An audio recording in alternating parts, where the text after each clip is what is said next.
कांग्रेस विधायक दल के उपनेता आफताब अहमद हमारे साथ हैं। सर, आज की जो कार्रवाई है उसको किस तरह देखते हैं? आज जो है कार्रवाई, कल बजट भी मुख्यमंत्री बतौर वित्त मंत्री पेश करेंगे, तो क्या उम्मीद है बजट से? और आज की कार्रवाई से आप कितना सहमत हैं और किस तरह इस कार्रवाई को देखते हैं?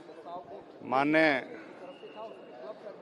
राज्यपाल महोदय के जो आज अभिभाषण था उसका जिस तरीके से जवाब आया, विपक्ष के सदस्यों को तो बहुत कम मौका मिला, क्योंकि कल जो है डॉक्टर रघुवीर कादियान के जो निलंबन का कारण कांग्रेस पार्टी ने जो है फ्राइडे को उसका बहिष्कार किया था।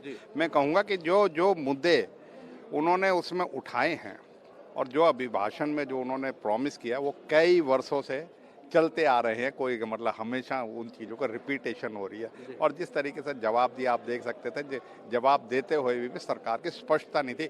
कोई रोड मैप जो कहें इस स्टेट के जो है विकास के लिए, स्टेट की आगे तरक्की के लिए, स्टेट को आगे बढ़ाने के लिए कोई रोड मैप सरकार की तरफ से नज़र नहीं आया।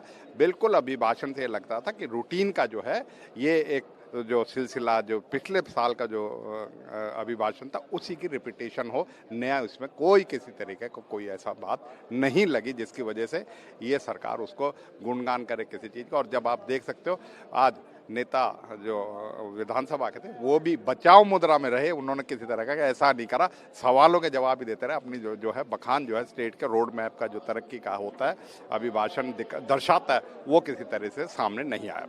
बीबीएमबी के मामले में भी जो है नेता जो सदन के हैं मनोहर लाल, उन्होंने बात रखी। वहीं जो है यूक्रेन में जो बच्चे एयरलिफ्ट करे जा रहे हैं उनके बारे में भी बात रखी। कई विषयों पर क्या आप सहमत नहीं है? जो उनके जो जवाब थे उससे बिल्कुल आप सहमत नहीं? मैं बीबीएमबी का मामले में कहूँगा, जब सरकार को हमने पिछले बजट सेशन में ये मुद्दा जोर शोर से उठाया था, जब कहा था राज्य के हितों की अनदेखी हो रही है और हमारे जो है हिस्सा जो है बीबीएमबी में एक जीवन रेखा है भाखड़ा ब्यास मैनेजमेंट बोर्ड, उससे बिजली और पानी का हमारे प्रदेश से पूरा सीधा लेना देना, उसके लिए अभी 1 साल हो गया लेकिन अभी प्रभावी केंद्र में भी इनकी सरकार है। अब इन्हें रोक कौन रहा है किसी चीज़ के लिए? तो मैं कहूँगा कार्य करने की इनके सिर्फ वो है। और जैसे आप देख सकते हो जब नेता विपक्ष ने कहा तो उन्होंने कहा हम प्रभावी तरीके, तो इसका मतलब कहीं ना कहीं कमी है प्रभावी तरीके से किसी स्टेट के मुद्दों को पूरी तरह केंद्र सरकार से, जो भी इन्हीं की सरकार है उस से, जो चाहे एसवाईएल की बात हो चाहे बीबीएमबी की बात हो, केंद्र में जो उनके बात है उससे प्रभावी तरीके से ये राज्य सरकार पैरवी नहीं करती या करना नहीं चाहती। इस बात का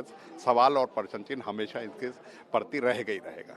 यूक्रेन के जो बच्चे पढ़ने जा रहे हैं उस पर भी वो जो विषय विधानसभा में उठा और मुख्यमंत्री ने ये कहा कि वहाँ पर जो है बच्चे जो यहाँ पर एडमिशन नहीं मिल पाता जिनको, वो वहाँ पढ़ाई करने जाते हैं। और मेडिकल कॉलेजेस की यहाँ व्यवस्था आने वाले समय में 4 साल में काफ़ी मेडिकल कॉलेज नहीं, यहाँ की जो मेडिकल पढ़ाई है वो बहुत ही महंगी है, गरीब बच्चे वहाँ यहाँ नहीं कर पाते, इसलिए वो वैकल्पिक तौर पे वो वहाँ सबसे पहले खर्चे की वजह से, दूसरा हो सकता है उनको नीट में नंबर नहीं आता है वो कह सकते हैं, लेकिन जो व्यवस्था यहाँ पूर्णतः नहीं है इस वजह से वहाँ जाते हैं। और जब बच्चे वहाँ गए तो सरकार की जिम्मेवारी थी, केंद्र सरकार की, जब इतने दिन से क्राइसिस शुरू हुआ था तो उसके पहले प्रभावित कदम उठाने चाहिए थे। इन्होंने तो जब करा जब छात्राओं की वहाँ मौत होने लगी और छात्राओं को ट्रॉमा, जो मैं समझ सकता हूँ पिछले 10 दिन से वो गुजरे हैं, वो जिंदगी में किसी के बच्चे के साथ ना गुजरे, ऐसी हम दुआ करते हैं कि कभी ऐसी किसी के सामने परिस्थिति ना आए।